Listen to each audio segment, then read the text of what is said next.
wanted to talk a little bit on this video about how we came about building the new lodge.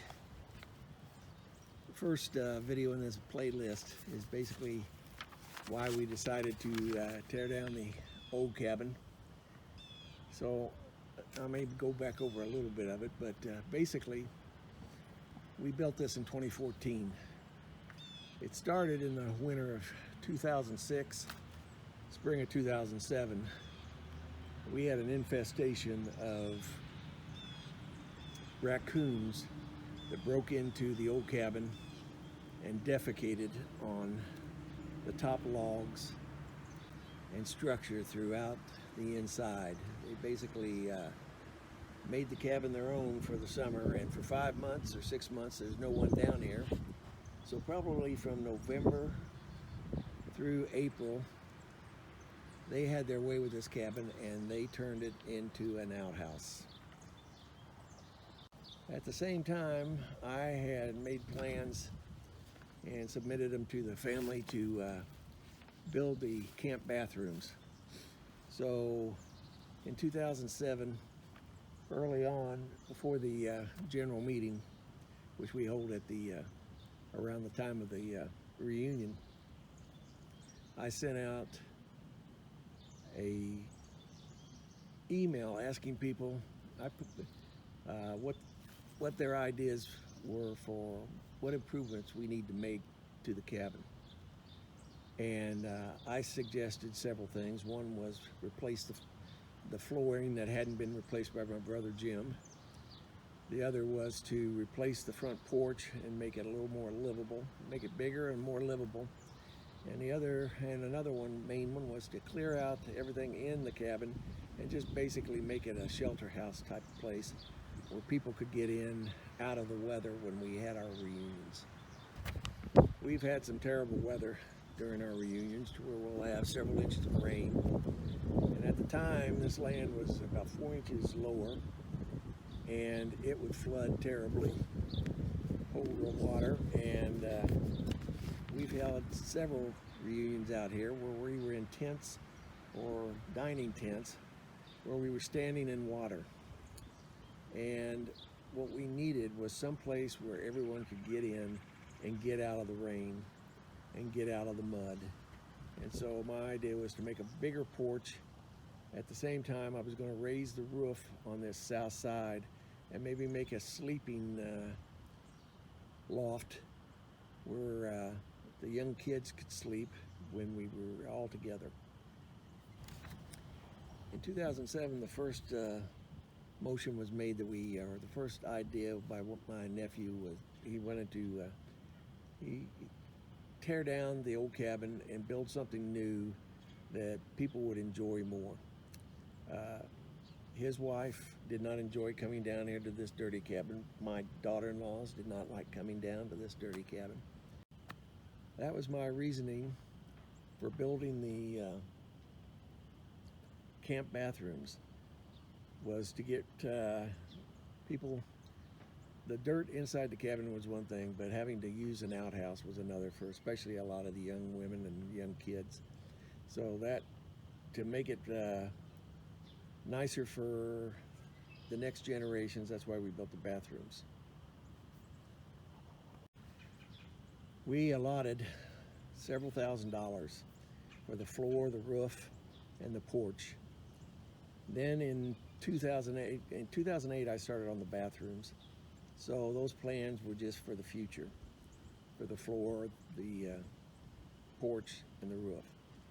In 2008, we had a flood that came up into the bottom of the cabin, almost came into the septic tank I had installed for our bathrooms. And that put a different light on things.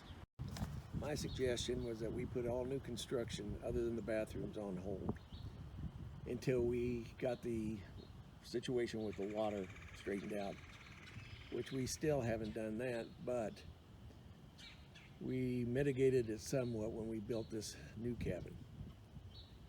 So all new construction was put on hold. In the years like 2009, 10, and especially in 11, we started noticing colonies of carpenter ants and other insects that were starting to invade the old logs. We had never really done anything to those old logs since they were all creosoted at one time, but the logs started to dry out, they started to crack and shrink, and they also started to become infested with carpenter bees and carpenter ants. That's when I was concerned that we were going to spend thousands of dollars on a building I wasn't sure of its structural integrity anymore, especially the poles that were made up the ceiling joist. We had several instances where you could see the carpenter ants coming from a nest somewhere inside of them and walking out and taking the sawdust out. My nephew had a friend who was a structural engineer. He came out and walked through the cabin with us for about 2 hours, pointing out things that we had sort of overlooked because we didn't know any better. And his recommendation at the end of it, and he did up a 2-page report, was that he would not spend any more money on this, and it was best brought down and that money used, the money we had used to build something nicer that would last. He did the report up for us in late fall 2011. At the membership meeting in 2012, I took the report and I walked the members around the cabin, showing them the deficiencies that we had in the logs. 2 of the worst logs were on the east side at the bottom of the cabin. In order to replace those, we would have had to tear out all the walls anyway and basically rebuilt. And it's like, why rebuild or repair with creosoted logs just to have the aesthetic that we had before? We still did nothing about the structure other than talk about it. There was a lot of worry because, not worry, but concern because this had been the project of my dad and mother. They were no longer with us, and some people felt sort of betraying what they had done. But I'd helped my dad with a lot of this, and he would not have wanted us to stay someplace that was falling apart. At the 2012 general membership meeting, we basically came to the consensus that we needed to do something within 3 years of the structure. Now, we've been talking about replacing it since 2007, but I was ready at that time to move on and do something else.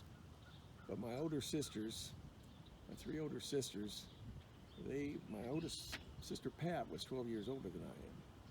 So she was actually out here in high school when my dad built this. And my next 2 sisters were also old enough to participate in helping my dad with his place. So at the time, they were not yet ready to say goodbye to the old cabin.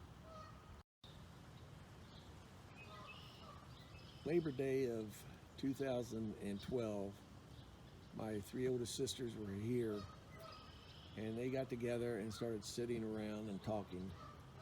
And although they hated to see the old cabin go because of their memories and because of their involvement in it, they decided that the best thing for the family for the future, if we wanted to leave something to our kids like our parents left to us, then we needed to do something else. So at that time, they decided they were ready to say goodbye to it. In 2013, we made a motion to tear down the old cabin and to build a pad to put a concrete base down as the base for a new structure yet to be defined. We still had no idea.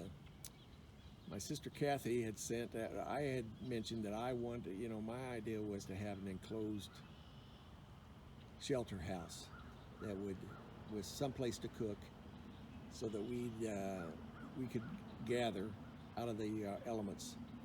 My sister Kathy sent out a picture she found of a shelter house that had an enclosed kitchen at the back, and that was the basis to start our discussions with everyone. At the general meeting in 2013, we passed the resolution to tear down the old cabin. My brother-in-law, John Hatton, since he had just retired, he was semi-retired, but he offered to act along with my sister Ann as project manager for tearing down the old cabin, getting the pad built, and then staying involved when we found contractors to give us ideas of what they could do. And that was accepted, and in the fall of 2013 we tore down the old cabin, and we had a contractor come in here and built the old cabin was 22 by 30, and what we did was built this one 30 by 40. We also had him raise up the pad here 2 feet over what the level of the land was when the cabin sat there. And then he also built up the front lawn by 4 inches, bringing in brick from a local brick factory that had second bricks for free, and he deposited them onto the bank and then put dirt on top of them. By November we had the pad in, and we started seriously looking into what we would build. After we'd torn down the cabin, we wanted to get a concrete pad down so that at the next reunion, even if we didn't have a structure, we could use it as the base underneath a big event tent that we could all have there in case of weather when we had our reunion. So our big emphasis was to get a concrete base down, and then decide what we wanted for the structure. To help the process along, I drew up plans of several different configurations, but the first configuration just basically brought up ideas. I had seen a yard barn, not a yard barn, but a pole barn, and instead of the metal sides, we could actually get half logs and put up log siding and do basically what you see here, which is have a shelter house at the front and have a little enclosed kitchen at the back. The original plan I sent out had it was 30 by 40 with a 12-foot wide kitchen in the back. And that is the basis for the ideas that we started kicking around. In the fall of 2013, after the pad had been built when the old cabin was destroyed or demolished, John and I started meeting with different contractors, giving them our ideas and trying to get and seeing if they were interested in making a bid or giving us an estimate for the construction that we were talking about. As we started accumulating bids or estimates, I also tried to keep the membership up to date by sending out the latest ideas we had that we were giving to the contractors on what we thought we needed for a new structure for the family lodge. My brother-in-law John started contacting individuals about building a structure here. One was a gentleman that the pad contractor knew in Terre Haute, and so he visited him I sent him the plans so that he could take them, and after getting some ideas from this guy, this contractor, the contractor said he would send him an estimate. John and I also went to Odin, Indiana. The hunters' cabins we have at the back were built by a Mennonite gentleman in Odin. And so we went and talked to him about just building a bigger structure here. He had just built a brand new log home. So we talked to him, gave him the drawings, and asked him to give us an estimate. I talked to a friend of mine who was a contractor in Avon, Indiana. He had seen that I'd put information out on my Facebook page that we were planning on building a new cabin. So he had contacted me and said that, perhaps he'd be interested in bidding. So I gave him the information. When he found out it would be a 2-hour drive from Avon, he decided not to make a bid, but I picked his brains then, and he gave us a lot of good information, and especially about wood homes and what we needed to look for and what we needed to do.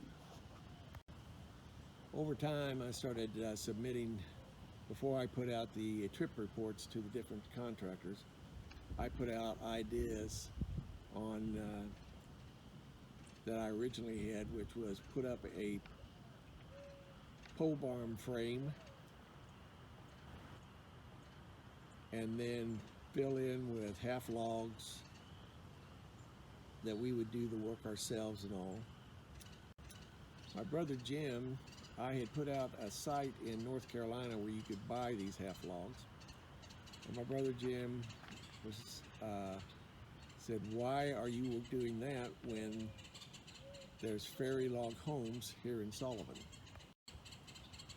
Ferry Log Homes had a house south of Sullivan on US 41, a model home that they had there, and we found out later that he actually had his business in Linton, Indiana, which is just 10 minutes away. I contacted Jeremy Ferry, and we agreed to meet at my sister Ann, John, and myself met him at the model home there in Sullivan, and I gave him the rough drawing I had, and we started discussing it. And he had never done anything like this, but he was sort of excited and started running with ideas of how they could do this. So I knew that they'd be a little more expensive, but he seemed to have a good grasp of what we wanted and went off to do a contract for us, which my brother-in-law John then really started staying on top of. As we met with contractors and started getting information back from them or bids back from them, I started writing up trip reports and sending them out to the membership so they would know what we had discussed, and if we had an estimate, what how much the estimate was and what it included and what it did not include. The contractor that John met with from Terre Haute basically gave us a stick frame building with wavy cedar on the side. There was no mention at that time of screens or screen windows. All of that would have been up to us. It also did not include the concrete pad, and there were a few other things that I wasn't really happy about with the estimate. The gentleman from Odin sent us his estimate, and I did up a trip report that I sent out to the membership, and it was bare bones, written in longhand, and although it was cheaper than what we eventually went with, it did not include the concrete. we would have had to do the screening and some of the finish work. I don't think it included the staining of the building, so it was going to be quite a bit more work for us. We also got a proposal from my brother Jim's brother-in-law, Greg Wright, who's done a lot of home remodeling and construction on his own. He made a proposal that they build a pole barn. He'd got an estimate from Menards in Princeton on the basic cost of a pole barn, and that was something we considered. But again, we were going to have to do our own floor. We were going to have to decide on the siding and do all that work ourselves. But it also meant we were going to have to do a lot of the finish work or work ourselves.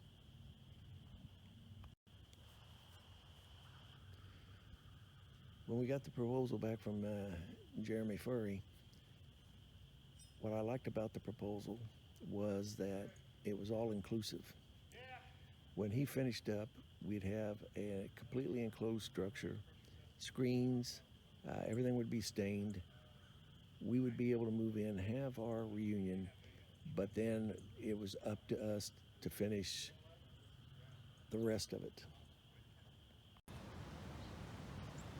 The log structure that you see here that Ferries estimated for us was several thousand, was probably $10,000–$15,000 more than the most expensive estimate we'd gotten from the other two builders.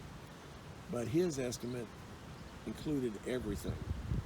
It would be finished, when he was done with it, it would be finished, and there would be very little other than finish out the kitchen and some other things.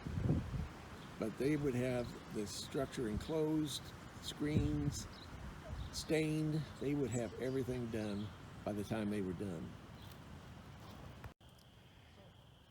Everyone seemed to like the proposal that we had from Jeremy Furry. The main obstacle was the cost and how were we going to fund it.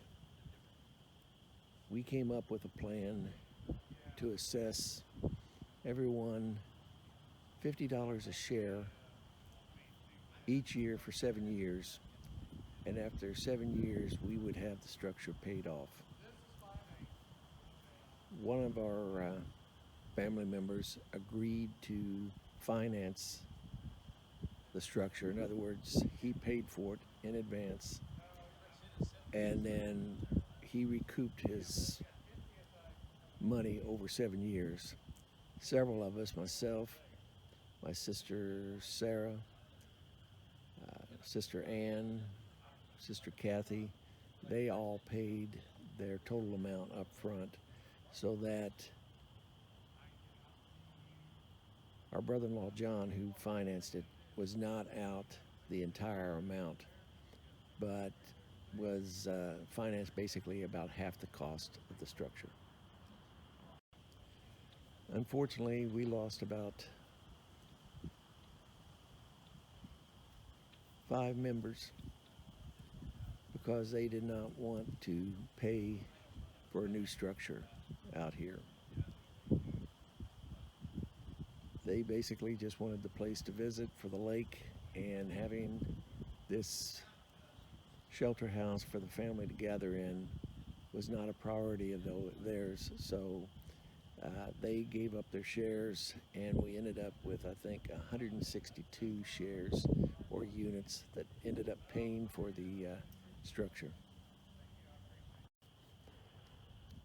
2021 was the 7th anniversary of construction of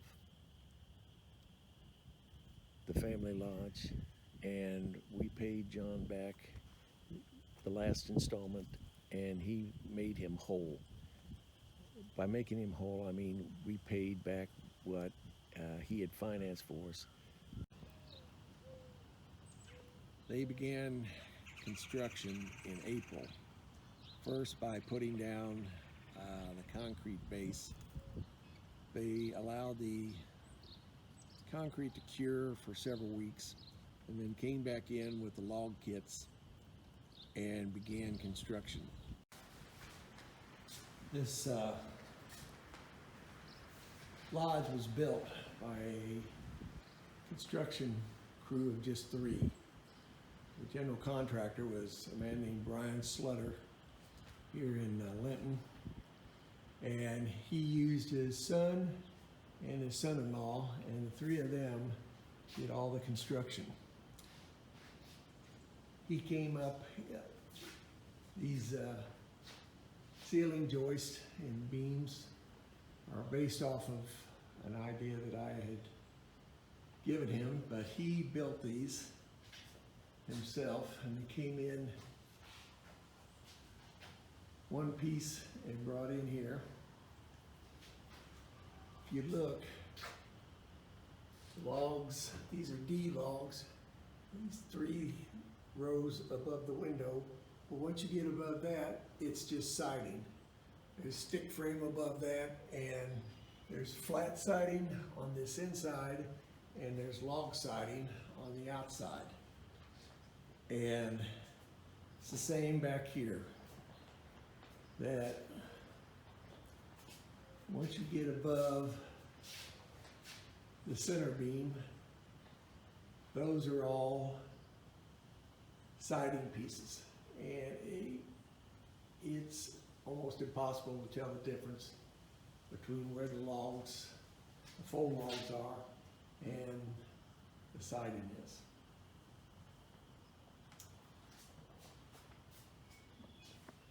Brian put in this center beam to hold up the ceiling rafters, and we paid extra for this cedar log that they stripped down. They let it age for a couple years, and then they strip it down, and then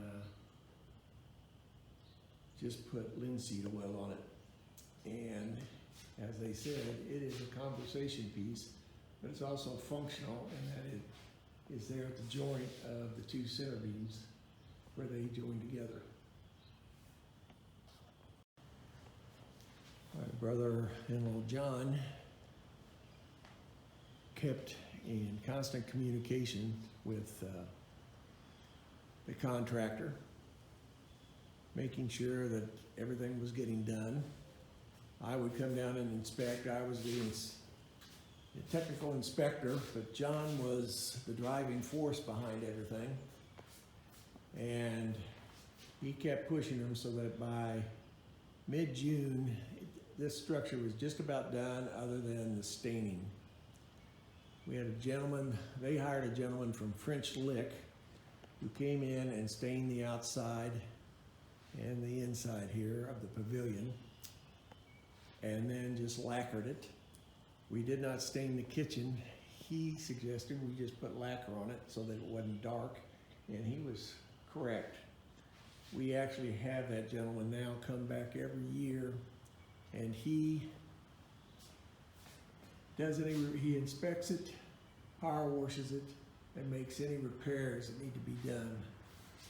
And he's had to restain the front once because it faces the south and the sun has worn out the stain. One of the nice features of this place is the wood roof that they put in. It's 2-inch tongue and groove lumber made at the mill that they use for the roof, and it is excellent. The only item we've really had to redo is the aluminum screens. You can see, I just noticed this one. The wind bends them, so I've had to replace the front screens with wooden frames, and we've never had a bit of problems. We just had gale force winds the last couple of days. You can see that one's bent and starting to break. On the outside walls, this is the west wall of the kitchen, north wall of the kitchen. And on the south wall, between the kitchen and the pavilion, that is just, it's stick framed, and that's just siding that's cut at the mill. And you cannot tell the difference between the inside of the D-log and the siding. One of the things we asked him to put in was this pass-through window. We had a pass-through window in the old cabin that worked out for the reunions and for nostalgia, plus the fact that it works out really well when we've got 50 people in the pavilion in line to eat. That just is so nice to have that pass-through window. Originally I had the doors down at the west end. Actually I had one door at the west end coming in and then a door at the east end. And my sister Kathy, who's an interior decorator, suggested we had the doors in line so that people weren't snaking through the kitchen when everyone was in here busy. And she was exactly correct. Everyone helped out with the setup of the kitchen, how we were going to do it. We decided to have two rooms off to the side here. Originally it was a shower room and a changing room, but the changing room I grabbed and said that's where we were bringing in the electrical power, and we're going to turn it into a utility room where we can keep the supplies and the tools so that I have someplace to store it as I was doing all the construction building up the kitchen. The kitchen originally was just bare space. We were responsible for putting everything together.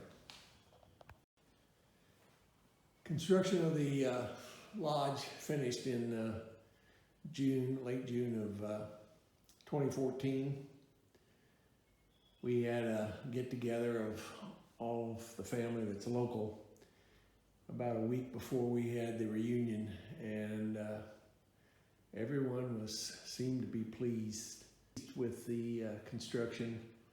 When they arrived for the family reunion, we had a space that was much cleaner and was much nicer than what we had had.